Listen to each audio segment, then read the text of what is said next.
धाकड़ खबर, बेखौफजुमा बेबाक अंदाज। धाकड़ खबर में आपका स्वागत है। मैं आपके साथ हूं अकरम रईस खान। वैश्विक हलचल, जी हां, वैश्विक हलचल का वो ताजा बुलेटिन लेकर एक बार फिर से आपके सामने हाजिर हो चुके हैं, जिसमें बात करते हैं देश दुनिया ही नहीं, गाजा, फिलिस्तीन, इजराइल और ईरान से जुड़ी कुछ खास खबरों की। क्योंकि इन तमाम खबरों पर तबसरा करने के लिए, चर्चा करने के लिए लोग रोजाना हमारे साथ जुड़ जाते हैं।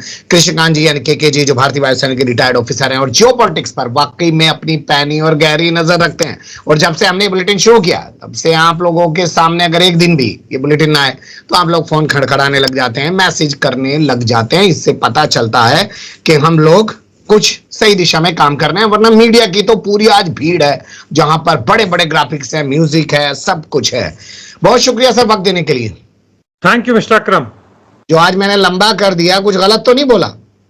नहीं, बिल्कुल सही कहा आपने। यह जरूरी है कि हमारे दर्शक समझे कि हम कहना क्या चाहते हैं। एक खास मुद्दे पर ना लें।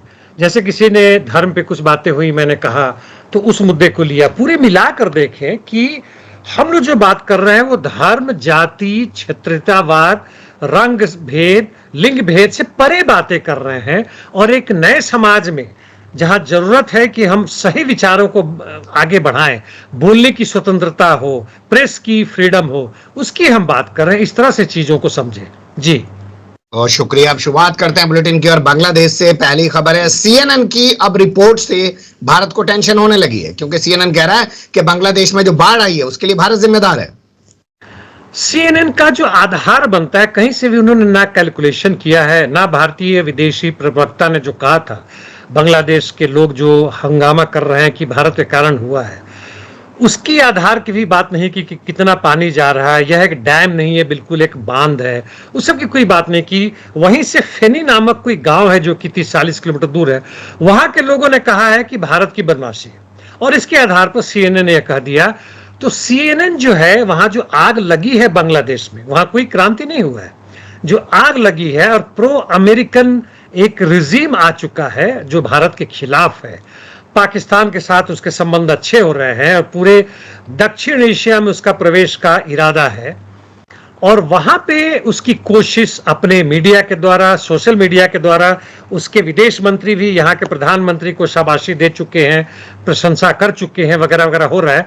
तो उसी का एक हिस्सा है जो नैरेटिव बना रहे हैं कि बांग्लादेश अब भारत के हाथ से, या भारत के साथ जो बराबरी का रिश्ता था उससे निकल चुका है। जी, क्या ये इसलिए हो रहा है क्योंकि हमारी सरकार क्लियर नहीं कर पा रही है कि शेख हसीना को यहाँ पे रखना है या वापस बांग्लादेश भेज देना है? स्थिति साफ नहीं है, इसलिए हो रहा है ऐसा? जब भी कोई नीति यदि ढुलमुल होता है, यदि हम किसी को बोलते हैं कि भाई ये कर ले, वो कर ले, खाना में क्या बनाए, छोटी सी उदाहरण पत्नी पूछती है, जो मर्जी बना लो, उसके बाद से 5 से 10 मिनट का डिस्कशन चलता है कि जो मर्जी का क्या मतलब हुआ। तो हमारी विदेश नीति, खासकर बांग्लादेश अभी की हालत में बहुत ही ढुलमुल है। एक तो असफल रहा, हमें पता भी नहीं चल पाया। हर जगह हमारा इंटेलिजेंस लगा हुआ है। हमारे नेशनल सिक्योरिटी जो एजेंसी है उसके लोग, रॉ के लोग, वो कनाडा तक में घुसे हुए, श्रीलंका, बांग्लादेश में भी हैं। इसको पता ना, समझ ना सके, जबकि हमारे यहाँ 2013-14 में इस तरह घटना घट चुकी है जिसमें खुद ये लोग शामिल थे। और वहां पे इस तरह की ढुलमुल बात करना कि हमारे देश के प्रधानमंत्री अमेरिका के राष्ट्रपति से बात करते हैं कि प्लीज हिंदुओं की रक्षा कीजिए, बांग्लादेश में मर रहे हैं, इस तरह की बातें हो रही हैं। जब शेख हसीना के बारे में बांग्लादेश के पत्रकार पूछते हैं या कोई पूछता है तो कहते हैं ये तो हवा की बात है, अभी क्यों पूछ रहे हैं। तो एक खास नीति नहीं होने से, ढुलमुल होने के कारण, और हवा में और भी मतलब वहां हंगामा हो रखा है। वहां की जनता के प्रति, वहां की मीडिया में क्या हो रहा है, सोशल मीडिया में क्या हो रहा है, इससे हम बिल्कुल अलग होकर हम अपने जनता को बताने के लिए कुछ कोशिश कर रहे हैं, नैरेटिव को बदलने की कोशिश कर रहे हैं। तो हमारी असफलता और गहरे खाई से निकल के पूरी हर जगह उजागर हो रही है। जी, पाकिस्तान से हथियार खरीदने की बात करके या ऑर्डर देकर क्या दिखाना चाहता है बांग्लादेश? वैसे कहने के लिए पाकिस्तान के प्रधानमंत्री ने, शहबाज शरीफ ने फोन किया था जी। पहले से तो इनके जो जिनके सेक्रेटरी वगैरह आपस से बातचीत हो गई होगी फोन से, उसके बाद से इन लोगों ने किया और शरीफ ने इनको बधाई दी और यह भी कहा कि जो क्षतियां पहुंची उसके लिए हम दुखी हैं। यह भी देखिए किस तरह से मतलब आग में घी लगाने का बात किया तो ठीक है, उसको मीडिया में डालना है। और यहाँ के भी जो अभी नए प्रधानमंत्री बनने, उन्होंने अपने ट्विटर वगैरह पे लिखा कि उन्होंने चिंता जताई है कि बाढ़ से इतने लोग मर रहे हैं।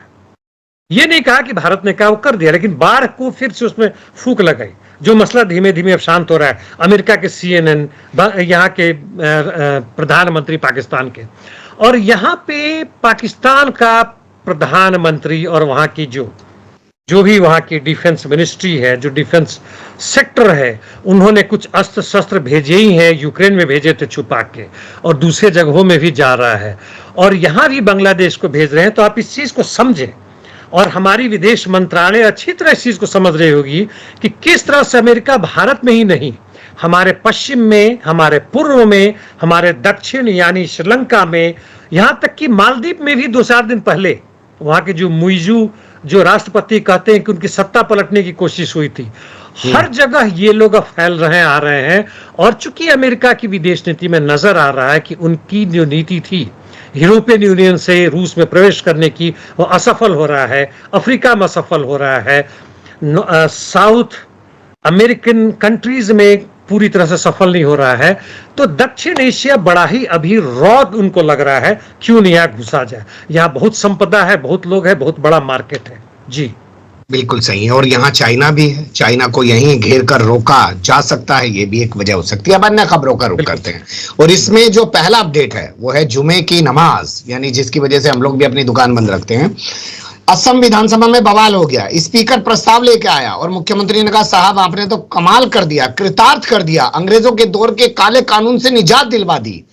इसे नफरत की राजनीति समझें, या तेजस्वी यादव ने जो कहा कि योगी का जो है चाइनीज वर्जन बन गए हैं हेमंत बिस्वा शर्मा वही है, या जो हिंदुत्व की बैंड बजी है 2024 में, कैसे समझें इसको? इन सब का मिला जुला असर है। सबसे पहले तुम ये समझें कि सही में कहा जाए तो 1937 में जब आसाम अंग्रेजों के अधीन ही, वहां उस समय प्रधानमंत्री कहते थे सैयद कोई मोहम्मद थे, वो वहां के प्रधानमंत्री बने थे। उन्होंने कहा था कि शुक्रवार को 11 बजे के आसपास जो भी मतलब जुमा का टाइम है उसमें जाएंगे, और उसका लंच के बाद से फिर किया जाएगा, और यह एक तरीके से चल रहा था।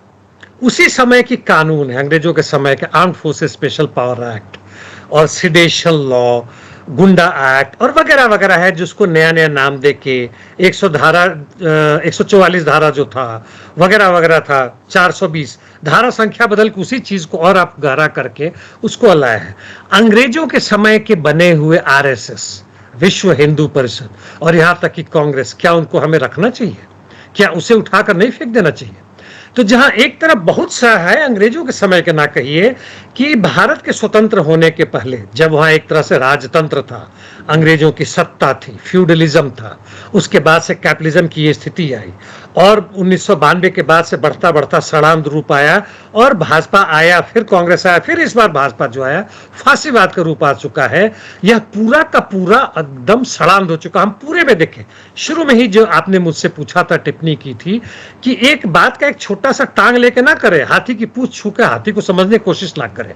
और आज हमारी जरूरत है कि जो भाजपा और उसके विरोध में जो तेजस्वी ने कहा सही कहा, लेकिन ये जो कर रहे हैं, एक दूसरे की पीठ पे लात मार रहे हैं या खुजली कर रहे हैं या जो भी कर रहे हैं, जरूरत है मजदूर वर्ग और किसानों की सत्ता, ताकि इन चीजों से हम मुक्त हो। जी वो तो ठीक है सर, लेकिन मुझे लगता है जिस तरीके से इनके हिंदुत्व की बैंड बजी है, नरेंद्र मोदी को माफी मांगने तक की नौबत आ गई है मूर्ति गिरने पर, वरना 700 किसान मर गए, खेद जताया गया था कि हम किसानों को समझा नहीं पाए, कृषि कानून वापस ले रहे हैं। लगता है कोई बड़ा बवाल ये लोग जरूर कराएंगे ताकि इनका हिंदुत्व जिंदा हो जाए। और केरल में तो पलक्कड़ के अंदर RSS का 3 दिन का अड्डा भी जम गया है।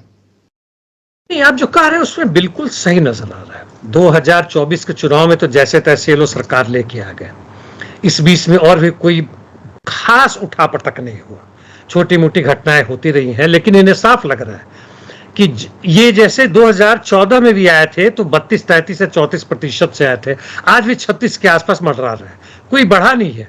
उसमें भी इतनी बड़ी बड़ी धांधलियां, इसके कोई ठिकाना नहीं है। कांग्रेस का जो भी पैसा था उसने इनकम टैक्स डिपार्टमेंट ने जब्त कर दिया था। इनके चुनावी प्रकरण को हर जगह रोक लगाया जा रहा था, जबकि इन दूसरे की तरफ से जो मर्जी करो। सुप्रीम कोर्ट के कहने के बावजूद जो इलेक्ट्रल बॉन्ड था, इनके पैसे तो जब्त होने चाहिए थे, वह भी नहीं हुआ। हर तरह से मीडिया, सोशल मीडिया, स्टेट के जितने भी डिपार्टमेंट के अंदर रहा, इसलिए चुनाव कहीं से सफल ना होने के बावजूद इन्हें 36% ही मिल पाया। वैसी हालत में फिर से कोशिश कर रहे हैं। दूसरा आधार बनता है जो कि इनके बूते की चीज नहीं है कि जनता को ये नौकरी दे। पकौड़ा बेचना नौकरी नहीं है जो ये बार बार कहते रहे। जनता को नौकरी दे, स्वास्थ्य व्यवस्था दे, आपस में लड़ाई बंद करे, तब वो अगले ही दिन ये गायब हो जाएंगे। तब इनके जो मालिक हैं, जो भी बने हुए, जिन्होंने लाया है इनको, जो इलेक्ट्रल बॉन्ड के पीछे हैं, वह भी इनको रातों रात खत्म कर देंगे। हमारे देश के जितने बड़े बड़े नेता हैं विदेशों में घूम रहे हैं, हर जगह ट्रेड को बढ़ावा देने के लिए दिया जा रहा है। यानी चंद मुट्ठी भर लोगों, प्रतिशत नहीं, चंद मुट्ठी भर लोगों के लिए कर रहे हैं। तो वहां पे इनके पास रास्ता ही बढ़ता है कि जो इनका नैरेटिव था, जिसको ये खो रहे हैं, जो आप कह रहे हैं, उसको फिर से उसमें आग दिया जाए, फिर से उसमें धुआं डाला जाए, घी डाला जाए, जो ही हो सकता है पूरा आग बढ़ाया जाए, जो कि मुझे नहीं लगता है कि हाल फिलहाल में सफल हो रहा है। इसके बावजूद कि वाम अभी खड़ा नहीं हो पा रहा है। जी बिल्कुल आप सही कह रहे हो। और आपने आग और धुएं जैसे शब्द का इस्तेमाल किया तो श्रीलंका पहुंचे अजीत डोभाल।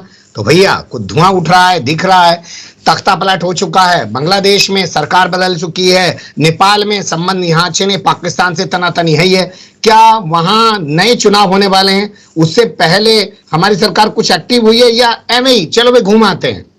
नहीं, बड़ा महत्वपूर्ण है, बहुत ही महत्वपूर्ण है। देखिए वहां के राष्ट्रपति प्रधानमंत्री से मिलते हैं जाके, एक कहने के लिए तो ये एक सेक्रेटरी लेवल के है, टॉप सेक्रेटरी या जो भी कह ले, यह राजनीतिज्ञ नहीं है। और यह काम यहाँ के देश के विदेश मंत्री या डिफेंस मिनिस्ट्री का होना चाहिए था। और ये कहने गए हैं कि इकोनॉमिक यानी आर्थिक संपन्नता के लिए दोनों देशों के लिए गए थे, यहाँ की फिनांस मिनिस्टर को क्यों नहीं गई? तो ऐसी हालत में जिसकी बात आपने की, और अभी 4-5 मिनट पहले जो मैंने कहा कि अमेरिकी प्रवेश हो रहा है, उसके साथ साथ चीन का भी है। चीन का अफगानिस्तान में, और जो भी है, पाकिस्तान कहें तो दोनों तरफ से ढुलमुल है, नेपाल में नजर आ रहा है, यहाँ तक कि हमारे भूटान तक में भी आ रहा है। श्रीलंका में ऐसा लगता है कि इनकी कोशिश है मिलने के लिए, उससे भी मिलने गए हैं जो कि अहम प्रत्याशी हैं, जो अगले महीने चुनाव होने वाला है राष्ट्रपति के लिए, उनसे भी मिले। भला बताइए, यहाँ देश का नेशनल सिक्योरिटी का जो टॉप लीड है, एक ब्यूरोक्रेट है, वहां जाके होने वाले राष्ट्रपति से मिलने का क्या मायने रखता है? तो जाकर ये मिलते हैं व्यक्तिगत रूप से, जो फोन से नहीं बात हो पाया, कि क्या हम लोग अमेरिका के गोद में जाएं, अमेरिका का जो महत्व है उसको हम जारी रखें, या चीन के साथ जाएं, या क्या तुम लोग स्वतंत्र रह के भारत के साथ रहें? अब वहां के लोगों को सोचना है। ये जो अभी है मिलने के लिए, वहां के एक लेफ्टिस्ट जो है, जो ट्रोट्स्कीइट है, उनसे भी जाके मिले हैं। अरे ट्रोट्स्कीइट होकर ट्विटर निकालते हैं कि उनके महान नेता सब मिले भारत के। चलिए, चमचागिरी की हद है।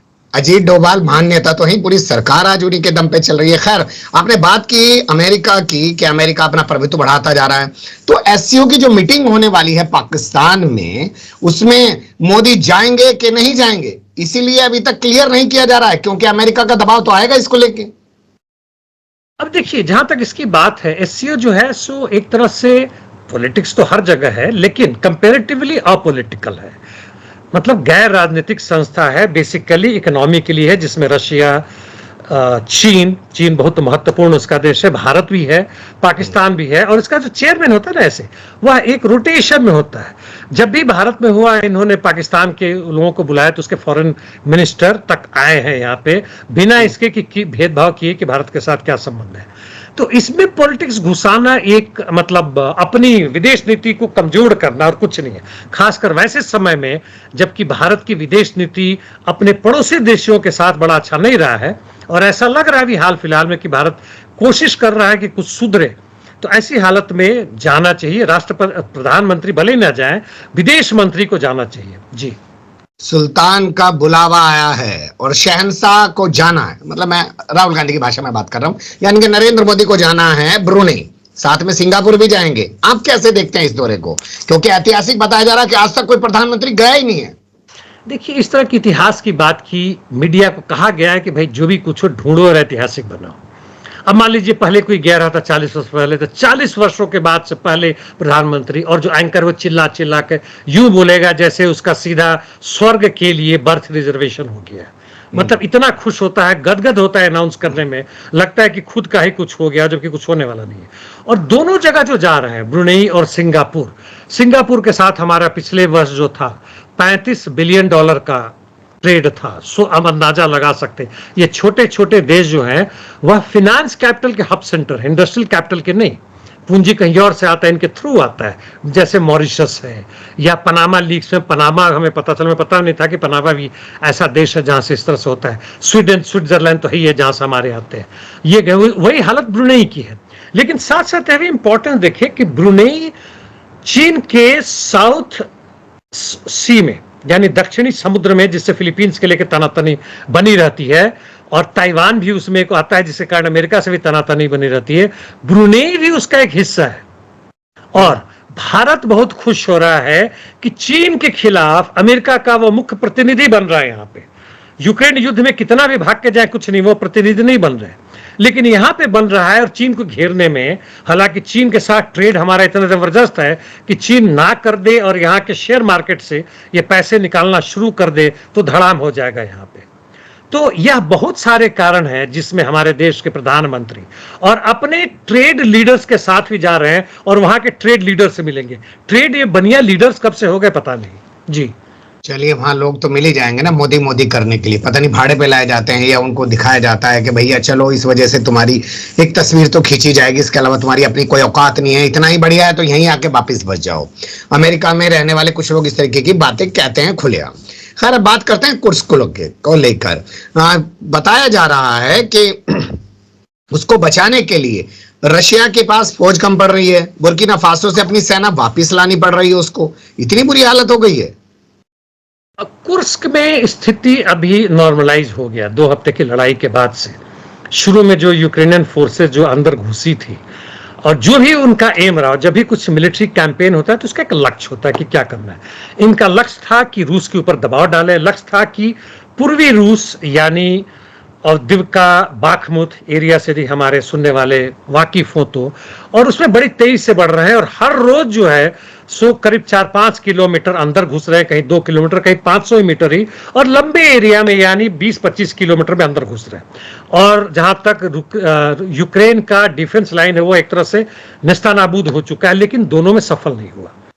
निश्चित रूप से रूस की चूंकि वहां रेगुलर आर्मी नहीं थी कुर्स्क में, इसलिए उन्हें पीछे हटना पड़ा और 500 से 600 स्क्वायर किलोमीटर में कब्जा किया हुआ है। अब जहां तक बुर्किना फासो की बात है, वहां पे लोग ट्रेनिंग देने गए थे, 2 से 3 हजार सेना थे, जिसमें उसमें पीएमसी यानी प्राइवेट मिलिट्री कोर के जो लोग थे, जो बना हुआ था।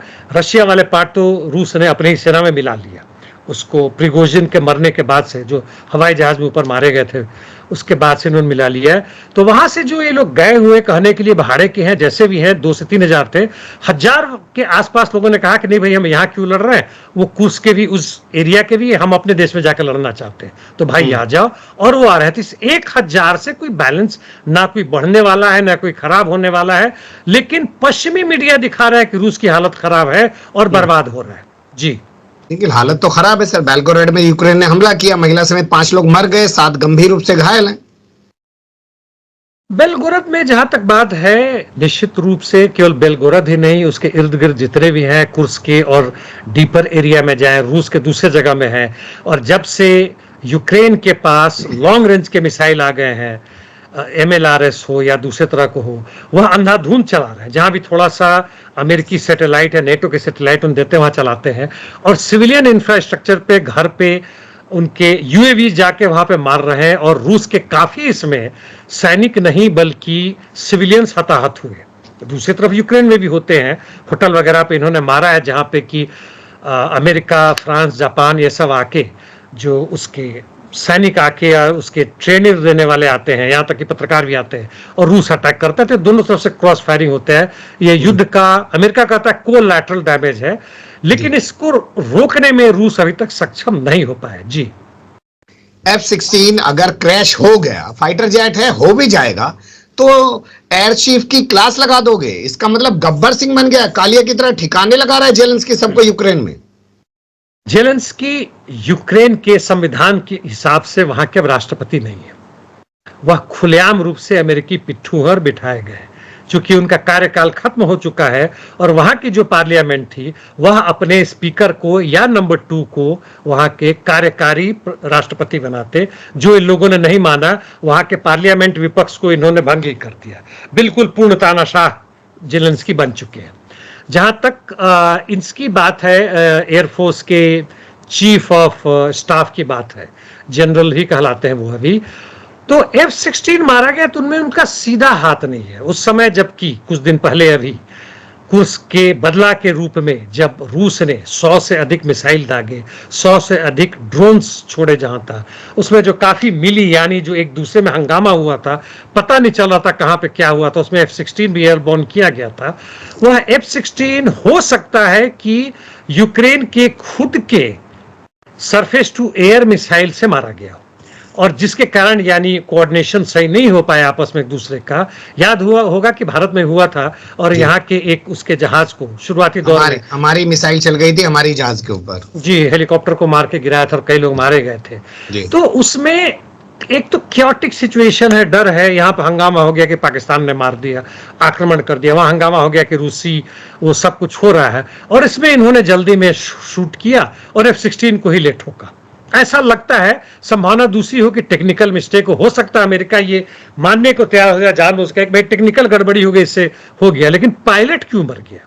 यदि टेक्निकल मिस्टेक है तब तो उसको टाइम मिलता, वो इजेक्ट कर जाता। इसका मतलब है कि उसको बाहर से मारा गया है, या तो रूसी मिसाइल से मारा गया या यूक्रेनियन मिसाइल से मारा गया, और चीफ को हटा दिया तो अपनी जेब छुपा रहे हैं और कुछ नहीं। जी, लेकिन F-16 अगर मारा ही गया है तो यूक्रेन से ज्यादा तो अमेरिका की बेइज्जती है।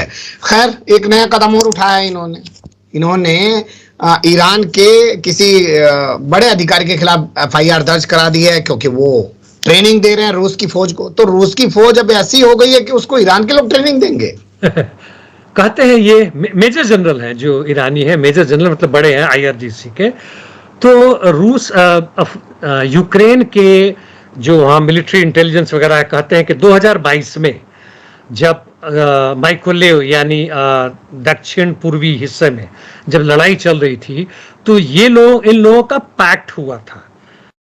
रूसी मिलिट्री जनरल या जो भी थे इनके गए थे, और उनके शाहिद 136, 138 जो भी है, उस ड्रोन्स के लिए पैक्ट हुआ था, और उसको लेके आए थे माइकोलेव में, और ट्रेनिंग दे रहे थे रूसी सैनिकों को कि कैसे इस्तेमाल करें। तो नया जब सिस्टम आता है तो ट्रेनिंग देना पड़ता है, ये वहां जाके ट्रेनिंग ले या उसके अधिकारी यहाँ दे। हालांकि ईरान ने इसका इनकार किया कि नहीं, बेसलेस बात, ऐसा कुछ नहीं है, और उस ट्रेनिंग दौरान में इन्होंने देखा कि ऐसा है, तो दिखाने में उन्होंने आक्रमण किया है और हमारे सैनिकों को मारा, इसलिए इसके ऊपर इन्होंने अपने देश में केस कर दिया। उसका क्या मायने होगा वो देखने वाली बात है। जी बिल्कुल, आप सही कह रहे हैं, लेकिन सीधा आप समझ सकते हैं कि अमेरिका ने कहा ईरान का नाम घसीटना है तो घसीट लिया। जर्मनी से अफगानियों को क्यों भगाया जा रहा है सर? जर्मनी में हंगामा चल रहा था, चूंकि 2-3 महीने पहले, आई थिंक मई में ही एक अफगानी ने चाकूबाजी की थी जिसमें एक पुलिस वाला मारा गया था। हाल फिलहाल में भी जो 400-500 वर्ष पुराने शहर में जो कार्यक्रम चल रहा था उसमें चाकूबाजी हुई, हालांकि वो अफगानिस्तान का नहीं था। कुछ दिन पहले मैंने पढ़ा था अल्जीरिया का है, कल मैं देख रहा था वो सीरिया का, पता नहीं जो भी हो, मतलब एक शरणार्थी था गुस्से में, और सब ये 20-21 वर्ष वाले होते हैं, और इसके लिए इन्होंने करीब 2 से ढाई या 3 दर्जन तक अफगानियों को पकड़ के, और 2 महीने से जो कि ये लोग ऐसे आए हैं, पहले रखा जा रहा था, 2 महीने से ये लोग तालिबान से समझौता करके किसी न किसी तरीके से कर रहे थे, और इसका बीच मध्यस्थता कौन कर रहा था? कतर। और कतर के द्वारा करके जब फाइनली अफगानिस्तान तैयार हुआ तो इन लोगों ने कतर एयरवेज या सिंगा एयरवेज जो भी वहां से चल रहा था उसमें इनको बिठा के इसको अफगानिस्तान भेज दिया, और कहते हैं कि हमारे ऊपर बहुत दबाव था, ये विदेशी नागरिक जो इलीगल अवैध रूप से मारे आ रहे हैं, हमारे यहाँ बहुत दिक्कत हो रहा है, इसलिए हमें इन्हें हटाना पड़ रहा है। जनता को दिखाने की बात है, क्योंकि चुनाव होने वाला है अगले महीने। यह चुनाव का नतीजा है, भारत में भी हो रहा है, यहाँ पर हमारे यहाँ चुनाव होने वाला है। जी, इतने ही अच्छे हैं और इतनी ही चिंता करते हैं, तो जब ऐसी खबरें आती हैं कि कोई शख्स अपनी पत्नी को नशीला पदार्थ देकर 50-50 लोगों से उसका बलात्कार करवाए, तो फिर कैसे यहाँ ये यूरोप को और वेस्ट को सभ्य कहा जाए? फ्रांस में हुआ ये सब कुछ, बड़ा ही मतलब हद्दा, मतलब अजीबोगरीब समाचार है। 4 या 5 वर्ष पहले की बात है, और उस समय दोनों 60 वर्ष के होंगे पति पत्नी, अभी तो 70 में पहुंच गए हैं। बाप रे, तो 70 साल की उम्र में भी ये सब करा रहा है? नहीं, ये मतलब उसमें 10 साल पहले की बात है, तो 60 साल होंगे। तो 60 साल भी कोई उम्र नहीं बनता है कि ये सब करें, और पता नहीं पति पत्नी का संबंध कैसा था, ऑनलाइन करके, जैसे हमने अभी कुछ दिन पहले देखा था कि ऑनलाइन करके ऑस्ट्रेलिया में किस तरह से वो काम करवाता था, जघन्य अपराध करता था। जी। इस तरह से ऑनलाइन करके लोगों को इन्होंने कई लोगों को बुलाया और अपनी बीवी को नशीला दवा खिलाता, उसको पता ही नहीं रहता था क्या हो रहा है। इतना ही नहीं, इसने मतलब 50 लोग तो पकड़े गए, 51 लोग, 60-70 लोग आए हैं। इसमें 3-4 ऐसे कि जब ये देखा दृश्य तो यहां से भाग गए। खुद भी साला करता था, सॉरी माफ कीजिएगा फौजी हूं, और थोड़े गुस्से में भी आ गया इसलिए शब्द निकल गया। और इन लोगों से भी करवाता था, तो 3-4 लोग वापस आ गए और पुलिस को कहीं ना कहीं से भनक मिली। बगल वाला जो था वो देखने जाता था चुपचाप कि भाई हो क्या रहा है, उसने भी वीडियो ली और सब कुछ किया। और अंततः पुलिस इस नतीजे पे पहुंची कि भाई ये तो ऐसा ऐसा बहुत ही घटिया काम करता था। जब बीवी ने देखा अपने वीडियो तो वो भी सख्ते में आ गई। कोर्ट में जाने से उन्होंने कहा कि आप चाहें तो हम लोग इसको गुप्त रह के कार्रवाई कर सकते। उसने कहा नहीं, इस तरह की घटनाएं हो रही हैं, पूरे देश को जानना चाहिए कि हमारी संस्कृति, हमारी सभ्यता आज कहां पहुंच गई है। हम लोग 40-50 वर्ष से पति पत्नी, और हमारा पति क्या कर रहा है, और ऐसे बाकी बुढ़े सब 20 से लेकर 70 साल तक के लोग आके बार बार इस तरह की घटनाएं कर रहे हैं, फोटो निकाल रहे हैं, दूसरे लोग कर रहे हैं। इसको पूरी तरह से जनता को जाने दीजिए। और इसने क्या किया, जो लोग किए हुए, कि नहीं, इन लोगों की एक कल्पना थी कि इस तरह की चीजें होनी चाहिए, इन्होंने कोर्ट में बोला, और उसको पूरा करने के लिए हम लोग जाते थे। बताइए बेहूदगी की बात। तो कोर्ट ने कहा कि तो बेहोश थी बेचारी, उसको पता ही नहीं था कि क्या हो रहा है। इसमें कल्पना कौन सी, इसमें फैंटेसी शब्द कहते हैं। तो उस कल्पना को पूरा करने के लिए इस तरह की बात जो करते हैं, सब के सब जेल में जाएंगे पक्का, इसमें संदेह नहीं है जी। चलिए, ऐसे कल्पना वाले शख्स को ब्राजील की सुप्रीम कोर्ट ने बड़ा तगड़ा झटका दिया है। एलन मस्क की एक्स वाली दुकान वहां बंद कर दी है। 2 करोड़ से अधिक लोग इसके सब्सक्राइबर है, एलन मस्क के एक्स या ट्विटर के। और ये लोग मतलब जो भी है, हुआ यूं था कि इस पे जब पिछले वर्ष 2 वर्ष पहले, और पिछले वर्ष जो लूला जो नए राष्ट्रपति बने, चुनाव हुआ, और वहां के पहले बोल्सोनारो राष्ट्रपति थे, बिल्कुल अमेरिकन। और जब वो राष्ट्रपति बने थे, इनको हराकर, अभी के जो राष्ट्रपति है उसके चुनाव में, वहां पे अमेरिका ने इस तरह का वातावरण बनाया था, पूरे मीडिया, सोशल मीडिया, वहां के जज के लोग, इनको जेल में भी डाला था कर करा के। और बोल्सोनारो है तो 4 वर्ष के बीच में $80 बिलियन इस देश का, मतलब एक तरह से फ्लाइट उड़ के अमेरिका पहुंच गया। और इस चुनाव में जब बोल्सोनारो हारा तो वैसे ही हंगामा किया गया पूरी अमेरिका मीडिया से, जैसे वेनेजुएला में कहा गया कि नहीं, गड़बड़ियां हुई है चुनाव में, हम इस चुनाव को नहीं मानते। और इस चुनाव को, यानी जो पिछले वर्ष के पहले जो चुनाव हुआ था जिसमें लूला अभी के राष्ट्रपति बने हैं, इस पे लेके जो भी बोल्सोनारो के जो बंदे थे, उनके समर्थक थे, ट्विटर पे से बातें आ रही थी। और वहां के राष्ट्रपति ने, वहां के कंट्री ने, वहां के देश ने, सरकार ने, खासकर सुप्रीम कोर्ट ने आदेश दिया था कि उनके जो मेल है, उनके जो आईडी है, उनको सीज किया जाए। और यह करने से मना कर दिया। और अंततः इन्होंने कहा कि भाई ये काम नहीं चलेगा, तुम लोगों की अब इसको बंद किया जा रहा है। इस पर एलन मस्क बहुत नाराज हैं कि बिजनेस को खत्म किया जा रहा है, यह स्वतंत्रता नहीं, डेमोक्रेसी। इन लोगों को डेमोक्रेसी नजर आती है यदि इनकी संपत्ति वहां नहीं बढ़ने से रोक दिया जाता है, इनकी पूंजी पर एक रोड़ा लगा दिया जाता है, तो इनकी बहुत छटपटाहट होती है जी। चलिए, अब शुरू करते हैं अमेरिका से जुड़ी खबरों के। पहला जो अपडेट है वो है कमला हैरिस के हवाले से। अपने उपराष्ट्रपति प्रत्याशी के साथ मिलकर उन्होंने CNN को जो पहला इंटरव्यू दिया, उसमें वो गाजा में हथियार भेजने के मुद्दे पर और मैक्सिको से आने वाले शरणार्थियों के मुद्दे पर बोलते हुए ऐसी लग रही थी कि जैसे ट्रंप बोल रहा हो। मतलब डेमोक्रेट्स एंड रिपब्लिकन्स, इनके बीच में जो भी अंतर है, चाहे वो चेहरा हंसता हुआ हो, काफी हंसती रहती है, हमेशा इसी रूप में आता था, शांत रहती थी, कहीं मीडिया के समक्ष शायद ही कभी आती थी। इनका असली चेहरा सामने आ गया। कोई अंतर नहीं पड़ता, बहुत बड़े कवि भी हो सकते हैं, बहुत मधुर भी हो सकते हैं, बातें भी कर सकते हैं, लेकिन यदि ये वास्तव में फासिस्ट हैं तो फिर समस्याएं अलग हैं, चीजें अलग हैं। और यही चीज इनका असली रूप आ चुका है और नजर आ रहा है जी। बिल्कुल, आप सही कह रहे हैं, रूप सामने आ चुका है। सब लोग असल में डीप स्टेट के हाथों में ही ये खेल रहे हैं, सामने चेहरे मोहरे बदल जाते हैं। अब शुरुआत करते हैं गाजा से जुड़ी खबरों के, जिसमें जो पहला अपडेट हमारे पास आ रहा है कि युद्ध विराम तो हुआ नहीं, 3 दिनों का विराम हो गया है, पोलियो को इसका आधार बनाया गया। लेकिन दूसरी तरफ पिछले 4 दिनों से लगातार वेस्ट बैंक में हमले भी किए जा रहे हैं। क्या वेस्ट बैंक से ध्यान हटाने के लिए 3 दिनों का विराम किया गया है? 3 दिनों का विराम की बात, जहां तक पोलियो वैक्सीनेशन की बात है, वो तो चल रहा था यूनाइटेड नेशन से।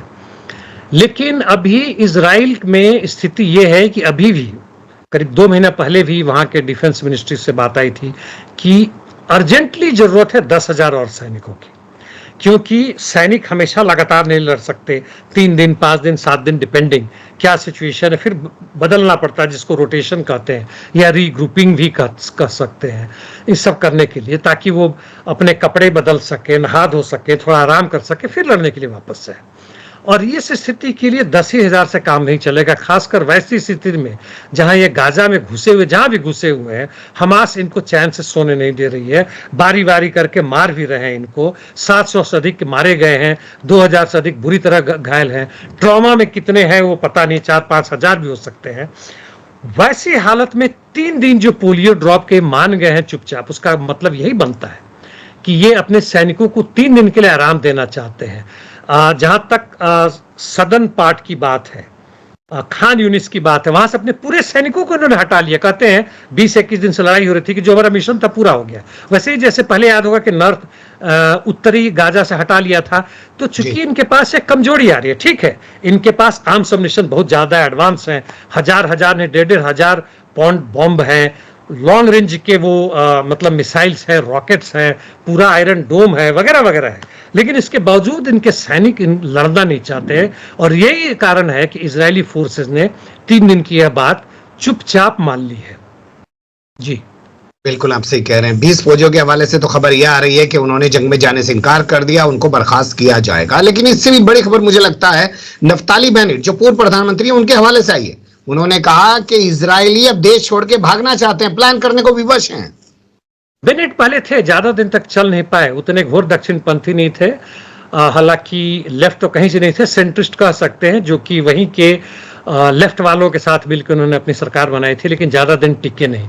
उम्मीद था उस समय जब आए थे करीब 2 साल पहले ऐसे कुछ, कि शायद या और भी पहले की स्थिति बेहतर होगी और पैलेस्टीन की समस्या का समाधान शायद मिल जाए। हालांकि बड़ा कम उम्मीद था, लेकिन फिर भी था।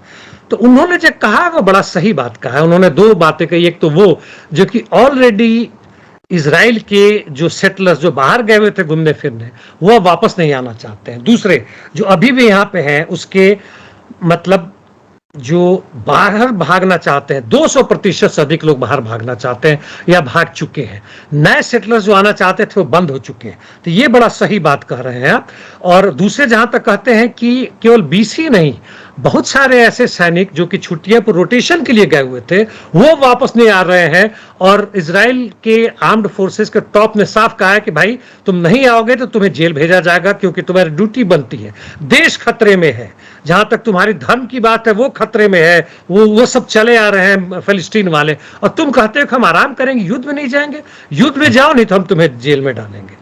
दो ही रास्ता है इनके पास। जी कोलंबिया यूनिवर्सिटी में नए सेशन के बाद फिर से बताया जा रहा है कि स्टूडेंट मूवमेंट खड़ा हो सकता है, बड़ी चिंताएं जताई जा रही है वहां पे। ऑलरेडी इनका इसी सितंबर के जो सोमवार या मंगल या बुध जो भी होगा उससे शुरू होने वाली है। और उसमें सैकड़ों की संख्या में जो आ रहे हैं, उनकी एक तरह से कन्वोकेशन होता है, वो आते हैं, मिलते हैं, पेरेंट्स आते हैं, संबंधी आते हैं।